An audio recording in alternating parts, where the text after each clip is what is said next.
Am ვიდეოში მერაბის და იანის შხუბის შესახებ ექსპერტულ აზრს ვერ მოისმენ, იმიტომ რომ სათხედავ აქ ექსპერტს. მე გეკითხები, აქ სადმე ექსპერტი დაინახე? გოდით შემისახლიდო. აქ რა გინდათ? თქვენ რა ხალხი ხართ? მე მუშტიკრივში ვერ ვარკვევი, მაგრამ არის ერთი რაღაც, რაშიც გარკვეული გამოცდილი და მე ვიტყოდი დაჟე enlightened ვარ. ეს არის ხო, აი, აქ დადგით, შემოიტანეთ ფრთხილად. შემოიტანეთ და აი აქ დადგით. მადლობა.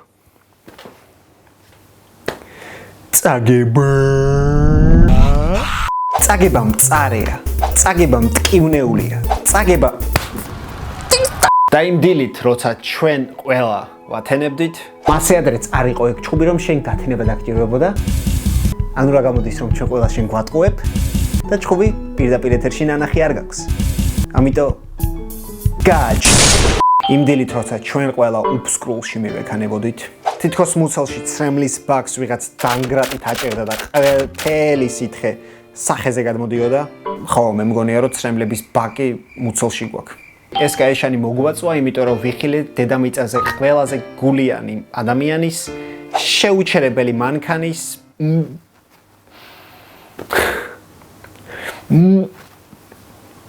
ბლიად. მარცხი.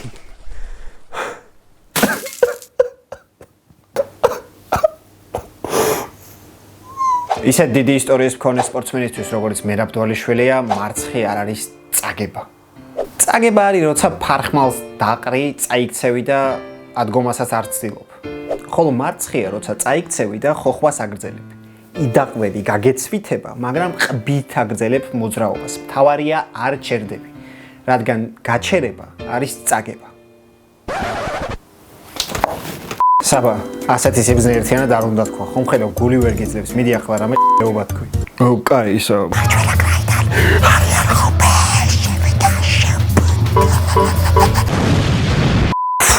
უკვე აი მინა მაგრად ვარ, აი ბეწვის ხიძე გავიარე.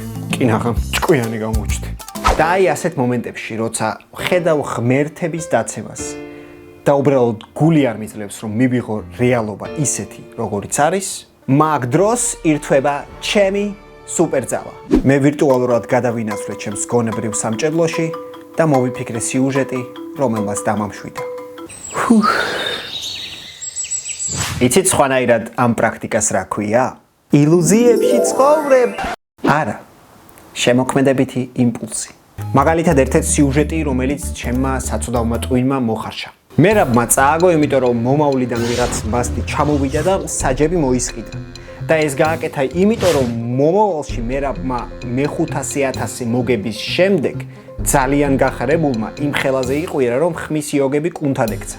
და ეს რო არ მოხდეს, მერაბს ამდენი მოგების სერია არ უნდა დაუგროვდეს და ამისთვის ჩამოვიდა მომავლიდან ტიპი და ჩააწყო ყველაფერი. და რა უნდა ჩემს სახლში თეთრ ხალათიან ადამიანებს. ხელი არ მომაკაროთ, თავი დამანები. ან მაგალითად ასეთი ვარიანტი შეიძლება რომ განვიხილოთ.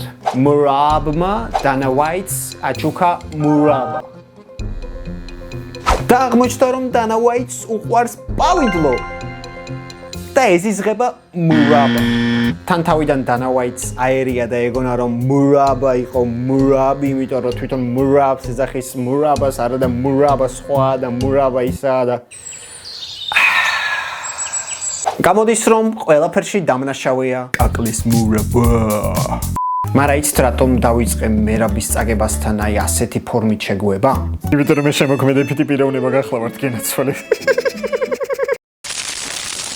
და რას ნიშნავს ეს? იმის მაგივრად რომ ნეგატიური ემოცია მივიღო, განვიცადო და გავაანალიზო, მე ნეგატივს სრულყოფილად თითქმის არასდროს განვიცდი. იცით მე რას ვაკეთებ? როცა ჩემში შემოდის ცუდი ემოცია, მე მას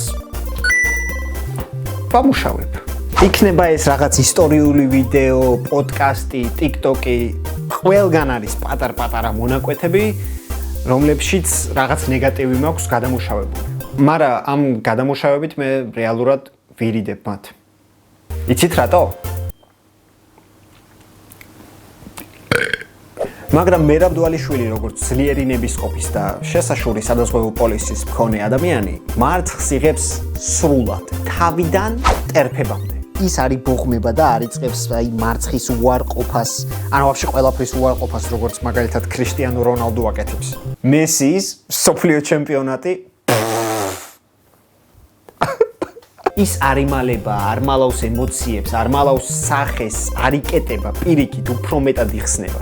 ანუ სხვანაირად რომ თქვათ, ის მაინც დაქოქილია. და დაქოქილ მანქანას ბუგაროკი ვერ შეაჩერებს.